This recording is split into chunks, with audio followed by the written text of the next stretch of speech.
Salyut o'rtog'im. Salyut. Yaxshimisan, tuzukmisan? Yaxshi. Xonadoning tinchmi? Qiynalib top kelmading bu yerda? Chotki. Xo'p, siz jiddiyroq yondashinglar bu uyga. O'rtoq, hozir turgan joyimiz Yashnobod tumani, Yangiobod mahallida, Kadishcha bozoridan 500 metr ichkariga kirilganda mana shu shinamgina 375 sot uyga qurilgan hovlimizni sotilyapti o'rtoq. Ichkariga kirib ko'rsatay. Bismillahirrohmanirrohim. Endi YouTube obunachilarimizga imkon qadar yaxshi uylarni qo'yishga harakat qilyapman o'rtoq.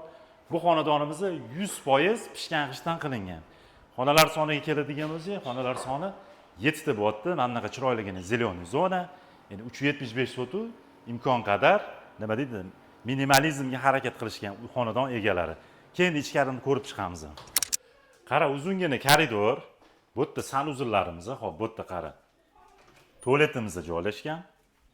Bu yoqda esa vannamiz joylashgan. Men endi oshxonadan qilishga qaror qildim obzorimizni. Oshxonamiz ham endi nima deydi, yomon emas. Bu xonadon где-то bir 10 yil oldin qurilganda. Qara, koridorlarni ham shiroki qilib qo'ygan. Boya aytganimdek, bu 2 qavatli. Hop, bu yoqda chiroyli qilib zal qilib qo'yishgan. Endi bu zalmi yoki tam xolisi bu nima deydi, hol deyshadi-ku.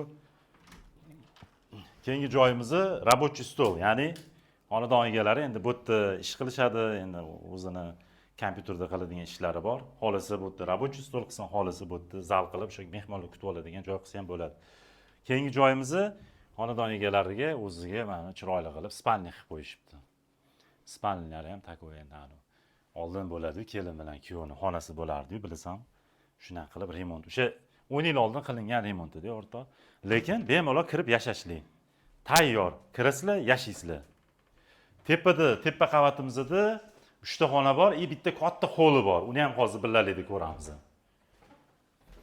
Men o'zim yoshligimda hovlida katta bo'lganman-da, o'rtoq, baribir hovlining kayfi boshqacha bo'ladi. Kvartirada turganing boshqacha, hovlida turganing boshqacha. Endi hovlida atmosfera boshqacha bo'ladi. To'g'rimi, o'rtoq? Kengchilik bo'ladi hovli. Kichkina agrotin. Kech payt suvlarni sepib qo'yib, maza qilib o'tirsang, ha? Nima yana komfort kerak, o'rtoq, to'g'rimi?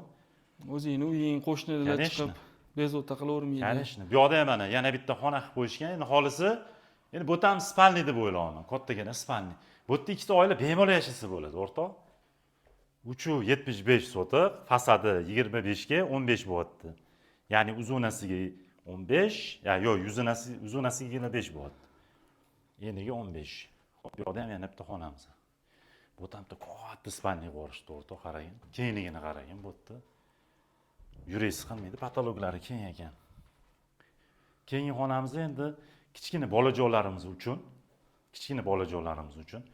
Nonni men bu sanuzulni ko'rsatib qo'y, oldin aytardi, ya'ni jakuzi deyishardi. Biz yoshligimizda jakuzi emas, jaluzi deb aytardi. Qara, o'rtoq, mana bu joyi bemalol kichkina bolalarimiz uchun, ya'ni kichkina bolajonlarimiz uchun takoy dektiskiy игровой xona qilib qo'ysa bo'ladi, to'g'rimi? Takoy ham to'rburchak nimalarni qo'yib qo'yishadi-yu. Xo'p, narxi keladigan bo'lsa, narxi pastda videoni tagida qoldiraman. Bilaman, aka, sizni bu xonadon qiziqtirdi. Endi narxiga ozgina kelishmasligingiz mumkin, sal qimmatroq bo'lishi mumkin, lekin kelib turib joyida bemalol gaplashsanglar, o'tib beradigan joyi bor.